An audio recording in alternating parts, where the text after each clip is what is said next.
চাকুরিতে পুনর্বহালের দাবিতে সচিবালয়ের সামনে দ্বিতীয় দফায় অবস্থান কর্মসূচি পালন করেছেন পুলিশের 40তম ব্যাচের ক্যাডেট সাব ইন্সপেক্টররা।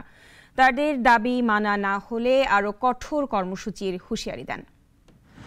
সম্প্রতি শৃঙ্খলা ভঙ্গের অভিযোগ এনে রাজশাহী সারদায় বাংলাদেশ পুলিশ একাডেমিতে প্রশিক্ষণরত 40তম এসআই ক্যাডেট ব্যাচের 321 প্রশিক্ষণার্থীকে অব্যাহতি দেওয়া হয়।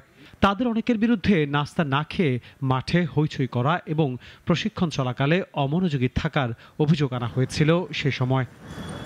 চাকরি ফেরত পেতে শিক্ষানবিশ উপপরিদর্শকরা সচিব, স্বরাষ্ট্র উপদেষ্টা বরাবর স্মারকলিপি দেন। গেল 6 জানুয়ারি অবস্থান নেন সচিবালয়ের সামনে। তখন স্বরাষ্ট্র সচিবের আশ্বাসের প্রেক্ষিতে সরে যান। বেঁধে দেওয়ার সময়ে কোনো অগ্রগতি না হওয়াতে আবারও সকাল থেকে সচিবালয়ে প্রতিবাদ কর্মসূচিতে অংশ নেন তারা। প্রধান উপদেষ্টা স্যার বরাবর স্মারকলিপি দেওয়া হয়েছে, তারপর স্বরাষ্ট্র ওনার উপদেষ্টা বরাবর স্মারকলিপি দেওয়া হয়েছে। আমরা সবকিছু করার পর তারপর 1.5 মাস অপেক্ষা করে তারপর আমরা এখানে মানববন্ধন আসছি। 12 তারিখ একটা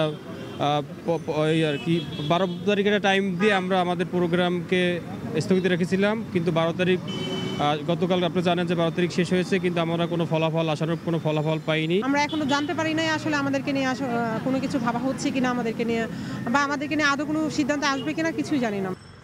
তাদের বিরুদ্ধে আনা অভিযোগগুলো সঠিক নয় জানিয়ে আন্দোলনকারীরা বলছেন, এভাবে চাকরি থেকে অব্যাহতি দেওয়ায় তাদের সঙ্গে চরম বৈষম্য করা হয়েছে।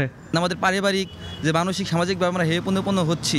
আমরা এখানে সবাই যারা আসছি এখানে সবাই স্বচ্ছতার মাধ্যমে চাকরিটা পাইছে। একটা মিথ্যা অজুহাত দিয়ে আমাদেরকে বের করে দিচ্ছে, তাই ছাড়া আর কিছু না। আমাদেরকে অন্য কোনো কারণে বের করা হয় নাই, শুধুমাত্র শৃঙ্খলার কারণে বের করা হয়েছে। সেক্ষেত্রে আমরা অন্য কিছু শৃঙ্খলাও আমরা ভঙ্গ করি নাই, ইভেন আমরা অন্য কিছু দেখতেও পাচ্ছেন। দ্রুত এই অবস্থার প্রতিকার চান আন্দোলনকারীরা। আনোয়ার হোসেন, নাগরিক, ঢাকা। 250-টিরও বেশি ডিজাইন অপশন নিয়ে ওয়ালটন স্মার্ট ফ্রিজ, বোঝে আপনার প্রয়োজন।